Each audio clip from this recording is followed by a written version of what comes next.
भारत की जिस धरती पर 22 अप्रैल 2025 को 26 लोगों की हत्या सिर्फ इस बात के लिए कर दी गई क्योंकि वो हिंदू थे।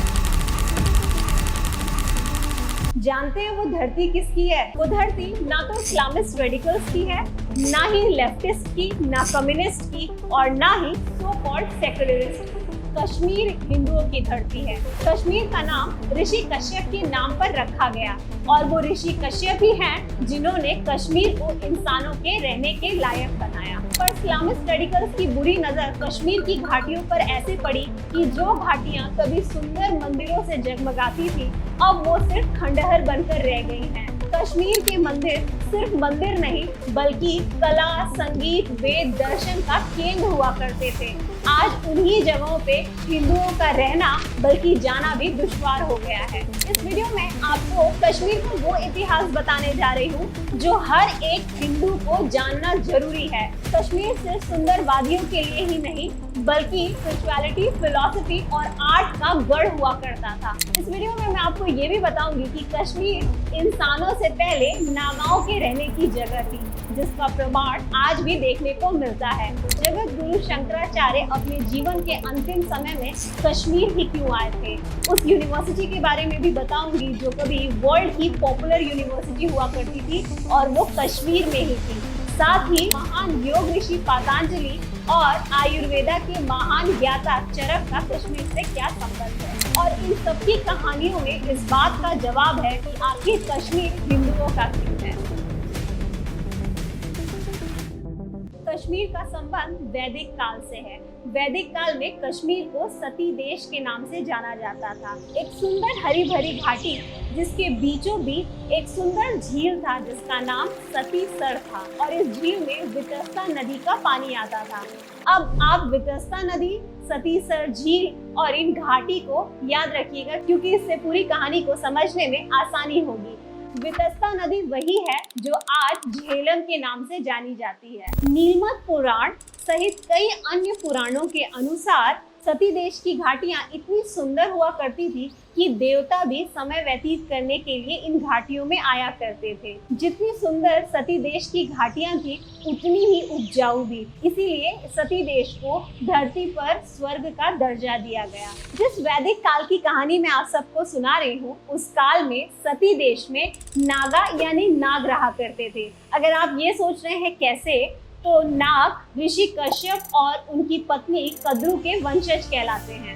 दरअसल ऋषि कश्यप इस मनवंतर के पहले सप्तऋषि हैं जिन्हें ब्रह्मा जी ने सृष्टि के सृजन की जिम्मेदारी दी। इन्हीं की पत्नी अदिति से देवता जन्मे, वही दिति से दैत्य, इसी तरह कद्रू से नागों का जन्म हुआ और वही नाग सती देश में रहा करते थे जो आज कश्मीर कहलाता है। ऋषि कश्यप के एक पुत्र नील सभी नागों के राजा हुआ करते थे।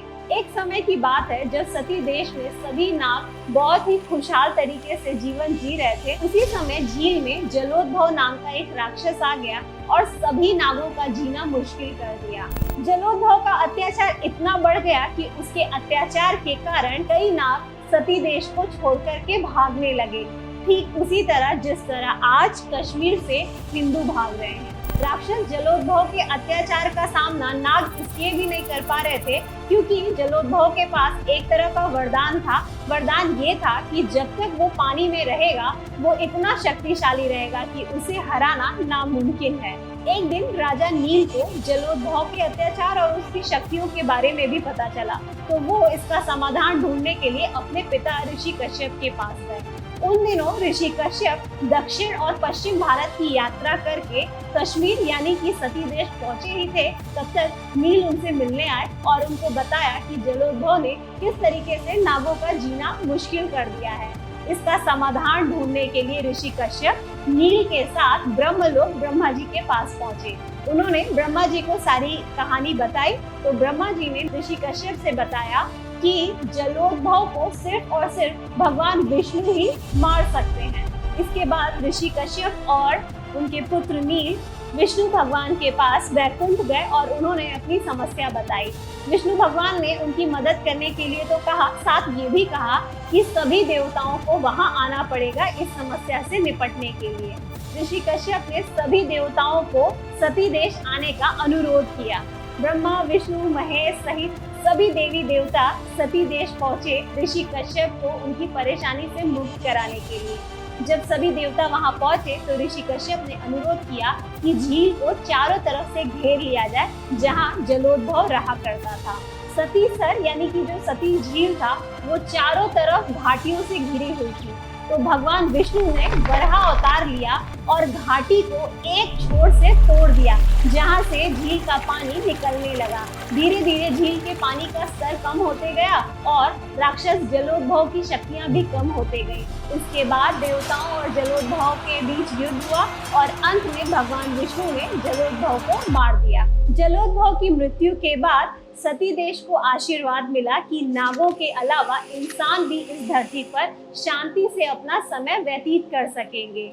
चूंकि कश्यप ने सती देश को बचाने में अहम भूमिका निभाई थी, इसलिए उनके सम्मान में इस जगह का नाम कश्यप मीरा पड़ा, यानी कश्यप की धरती या कश्यप की भूमि, जो समय के साथ कश्मीर हो गया। भगवान विष्णु ने वराह अवतार में जिस जगह से सती देश की घाटियों को तोड़ा था, आज उसी जगह को बारामुल्ला कहा जाता है।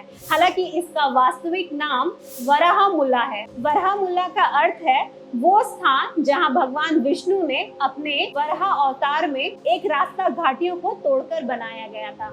और आयरनी देखिए, बारामुल्ला को गेटवे ऑफ कश्मीर भी कहा जाता है। तो सत्य को शायद बदला नहीं जा सकता, लेकिन समय के साथ कई नाम जरूर बदले गए। कश्मीर में सिर्फ बारामुल्ला का ही नाम नहीं बदला गया, बल्कि समय के साथ कई नाम बदले गए, जैसे कि पद्मापुर पंपोर हो गया, गौरीमार्ग गुलमर्ग, पहलग्राम पहलगाम और गंधर्वन को गंधर्वल कर दिया गया। सिर्फ जगहों के ही नहीं, बल्कि वैदिक काल से बहती आ रही नदियों के भी नाम बदल दिए गए। जैसा कि मैंने कहानी के प्रारंभ में ही बताया था, वितस्ता नदी को झेलम कर दिया गया, वैसे ही सिंधु को इंडस, अस्किनी को चेनाब और परुशनी को रावी कर दिया गया। कई प्रयासों के बावजूद आज भी कश्मीर में कई ऐसे प्रमाण मिलते हैं जो बताते हैं वैदिक काल में यहाँ नागों का शासन हुआ करता था। आज भी कश्मीर में ऐसे कई स्थान मौजूद हैं जिनके नाम नागों के इतिहास और संस्कृति से जुड़े हुए हैं, जैसे नारनाग, अनंतनाग, नागबल, विमलनाग, वसाकनाग। इनमें से कुछ स्थान झरने हैं या फिर हिल स्टेशन, मंदिर या फिर घाटियां, और इन सब का संबंध हिंदू संस्कृति और कश्मीर के इतिहास से जुड़ा है। Kashmir is not a merely state of India. ये भारत के अन्य राज्यों की तरह बिल्कुल नहीं है, बल्कि एक चुनिंदा राज्यों जैसे काशी, हरिद्वार, ऋषिकेश जैसा है, जहाँ सनातन का इतिहास जुड़ा हुआ है। कश्मीर के मंदिर सिर्फ भक्ति या पूजा के लिए ही नहीं, बल्कि ज्ञान, आर्ट, फिलॉसफी और आर्किटेक्ट के लिए भी जाने जाते थे। उन्हीं में से एक शारदा पीठ मंदिर, ये कश्मीर का सबसे प्राचीन मंदिर तो था ही, साथ ही भारत के सबसे पुराने विश्वविद्यालयों में से एक, जहां सिर्फ देश के ही नहीं बल्कि विदेशों से भी छात्र विद्या ग्रहण करने के लिए आते थे। शारदा पीठ मंदिर को शारदा देवी यानी सरस्वती देवी का निवास स्थान माना जाता था, जहां कभी दर्शन, व्याकरण, वेद, शास्त्र के उच्च शिक्षा दी जाती थी। इसके जैसा ही दूसरा अवंतीपुर मंदिर, जिसे राजा अवंती वर्मन ने झेलम नदी के किनारे बनाया था। अवंतीपुर मंदिर भगवान विष्णु और शिव दोनों को ही समर्पित थी और इस मंदिर का आर्किटेक्चर इतना सुंदर था कि ये अपने आर्किटेक्चर की वजह से ही जानी जाती थी। इस मंदिर की दीवारों पर शास्त्रों की नक्काशी कर इसे सुंदर तरीके से सजाया गया था। वैसा ही तीसरा मार्तंड सूर्य मंदिर, जो ललितादित्य मुक्तापीठ द्वारा बनाया गया था। इस मंदिर की भी खासियत इसकी नक्काशी थी और यहाँ भी छात्रों को उच्च से उच्च शिक्षा दी जाती थी। हमारे भारत की प्राचीन सांस्कृतिक समृद्धि और वैदिक परंपराओं की गहराई को दर्शाती थी। पर अफसोस की बात यह है कि आज ये सभी मंदिर मात्र खंडहर बनकर रह चुके हैं। कश्मीर की धरती से कई ज्ञानी पुरुषों ने कई रचनाएं भी की। उनमें से एक जगत गुरु आदि शंकराचार्य। जगत गुरु आदि शंकराचार्य अपने जीवन के अंतिम समय में कश्मीर गए थे और उन्होंने कई हिंदू फिलोसॉफिकल डिबेट में हिस्सा लिया और कश्मीर को सनातन धर्म के एक महत्वपूर्ण केंद्र के रूप में स्थापित किया। उन्होंने कश्मीर में कश्मीरी शैविज्म के अलावा अद्वैत वेदांत के सिद्धांत को भी मजबूत किया। जहां कभी शंकराचार्य ने साधना की थी, वर्तमान में वो जगह ज्योतिश्वर महादेव के नाम से भी जाना जाता है और ये मंदिर भगवान शिव को अर्पित है, जो श्रीनगर के गोपाद्री पहाड़ी पर स्थित है। वासुगुप्ता, ये कश्मीरी रत्नों में से एक। वासुगुप्ता कश्मीर के निवासी तो थे ही और शिव जी के बहुत बड़े भक्त। इन्होंने शैव सूत्र की रचना कश्मीर में ही की। इस सूत्र में कश्मीरी शैविज्म की कोर टीचिंग को बताया गया है, साथ ही आध्यात्मिक उन्नति और मुक्ति का भी रोड मैप इस सूत्र में बताया गया है। कश्मीर की ही धरती से जुड़े अभिनव गुप्ता, जिन्होंने शैविज्म और तंत्र विद्या को एक कर तंत्र लोक की रचना की। इस ग्रंथ में तंत्र विद्या और साधना के अनेक तरीकों को बहुत ही आसान तरीके से समझाया गया है। योग ऋषि पातंजलि, जिन्हें आप सभी जानते होंगे, जिन्होंने पातंजलि सूत्र लिखा, वो भी कश्मीर से ही जुड़े हुए थे। ऐसा माना जाता है भगवान शिव की प्रेरणा से योग सूत्र की रचना कश्मीर की धरती पर ही किया। इसके अलावा उन्होंने पढ़नी की अष्टाध्यायी पर महाभाष्य नामक महत्वपूर्ण भाष्य लिखकर संस्कृत भाषा और व्याकरण की नींव हजारों वर्षों के लिए मजबूत कर दिया। लास्ट बट नॉट लीस्ट, चरक, आयुर्वेदा के महान ज्ञाता, चरक संहिता की रचना उन्होंने कश्मीर से ही की थी। चरक संहिता में कई बीमारियों के इलाज के बारे में बहुत ही विस्तार पूर्वक जानकारी दी गई है। उनके योगदान को आज भी आयुर्वेद और आधुनिक चिकित्सा पद्धतियों के लिए काफी महत्वपूर्ण माना जाता है। जरा सोचिए, कश्मीर में कभी इतना कुछ हुआ करता था और आज उसकी हालत ऐसी है।